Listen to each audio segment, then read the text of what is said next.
2, 1. 7 things you probably didn't know you need to know. I'm Jamie East, and this is the Smart 7. Well, good morning, everybody. It's Thursday, the 2nd of December, and it's the International Day for the Abolition of Slavery. And a big happy birthday to Britney Spears, Lucy Liu, Nelly Furtado, and Prince Edward. There were 48,374 new cases of COVID-19 yesterday, with 171 additional deaths reported. There were 9 new cases of the Omicron variant, bringing the UK total to 32, while there are now more than 20 countries with cases, including the United States and the Republic of Ireland. As researchers across the globe work to measure the potential impact of the variant, the World Health Organization says, while it's still early days, there are some signs of just mild symptoms. The global technical lead for COVID-19 is Dr. Marie Van Kerhove. We have seen reports of cases with Omicron that go from mild disease all the way to severe disease. There is some indication that some of the patients are presenting with mild disease, but again, it's early days, and we do have a surveillance bias right now in terms of the cases that are being detected. Health Secretary Sajid Javid is still staying optimistic and says there's no need to dramatically change your Christmas plans just yet. Well, I don't think people need to change their plans.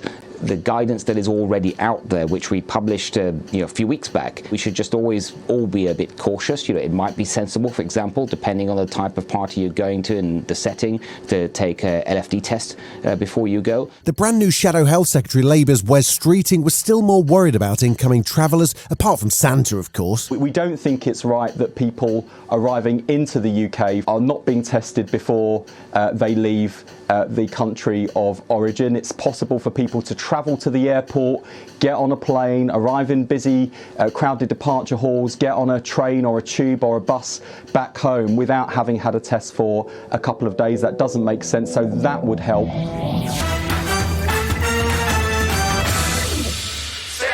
At Prime Minister's Question Time on Wednesday, Labour leader Keir Starmer was busy chasing down Boris on his promise to create 40 new hospitals as worries mount that the Omicron variant may create more pressure on the NHS. Now, the Cabinet Office and the Treasury have checked on progress, and it's reported that they've reached a damning conclusion. I know the Chancellor would have seen that the project needs a red flag because it's unachievable. Prime Minister, is that true? Boris and a heavily massed Tory frontbench pushed back, claiming that the 40 hospitals are very much going ahead. We, Mr. Speaker, are helping to build another 40 new hospitals, which that party voted against. Keir wasn't done with the awkward questions, though, wanting to know if in fact Downing Street held a 2020 Christmas party while millions were still in lockdown. Boris wasn't exactly denying this one. What I can tell the right honourable gentleman is that all guidance was followed completely during number 10. The US Supreme Court heard a case on Wednesday that could have an enormous impact on women across America as they began hearings on a restrictive Mississippi abortion law that could have huge implications for abortion rights and potentially see 1973's landmark Roe v. Wade decision overturned and millions of women losing abortion access. Supreme Court Justice Brett Kavanaugh at his Senate confirmation hearing described Roe v. Wade as settled law, implying that it wouldn't be challenged. But his tone was quite different during Wednesday's hearings. No rulings expected until June of 2022. If we think that the prior precedents are seriously wrong, why then doesn't the history of this court's practice tell us that the right answer is actually the return to the position of neutrality and not stick with those precedents in the same way that all those other cases didn't? Wednesday the 1st of December was World AIDS Day. 35 million people are estimated to have died from HIV or AIDS-related illnesses, even though the virus was only identified in 1984. And while treatment for HIV has improved dramatically, there's still a long way to go. The government's pledged £23 million to end HIV infections and death by 2030, and CEO of the Terence Higgins Trust, Ian Green, says he's optimistic. My personal reaction to hearing about the action plan was one of real optimism and hopefulness. I would love to be in a position where no one has to have a HIV diagnosis, and I think this action plan will move us towards that. Still to come on the Smart 7, Maya Rudolph's been getting high on sugar, and Jimmy Carr's got a Christmas present for you, right after this. You're listening to the Smart 7. If you're enjoying it, you might also like the Smart 7 Ireland edition. Just search and follow us on your favourite podcast platform.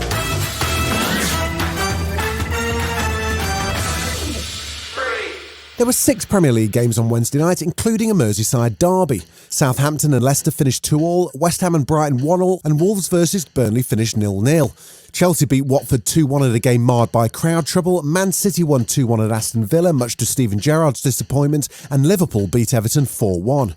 Liverpool manager Jurgen Klopp was delighted with the victory at Goodison, celebrating with away fans at the full-time whistle. A really good game of my team, very mature performance, very grown-up performance, much better than in the years before, especially here at Goodison.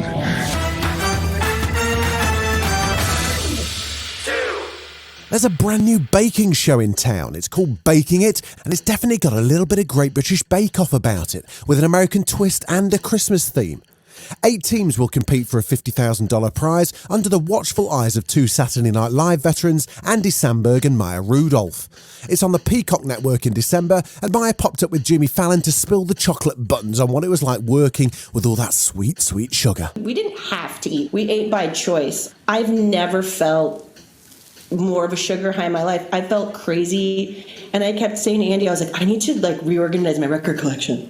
I felt like I was gonna fly out of the studio on sugar. I was high. I was high. He's the man with TV's most annoying laugh.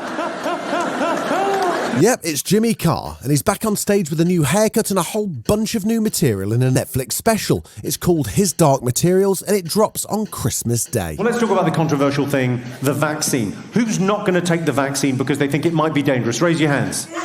Now take that hand and slap yourself in the face. Do you hear that? That was the voice of reason, wasn't it? The spread of COVID was directly linked to how dense the population is, and some of the population really quite dense. This has been the Smart 7. Wherever you're listening, do us a favour and hit the follow button. We'll be back tomorrow at 7 a.m. Have a great day. Written, produced and published by Daft Doris.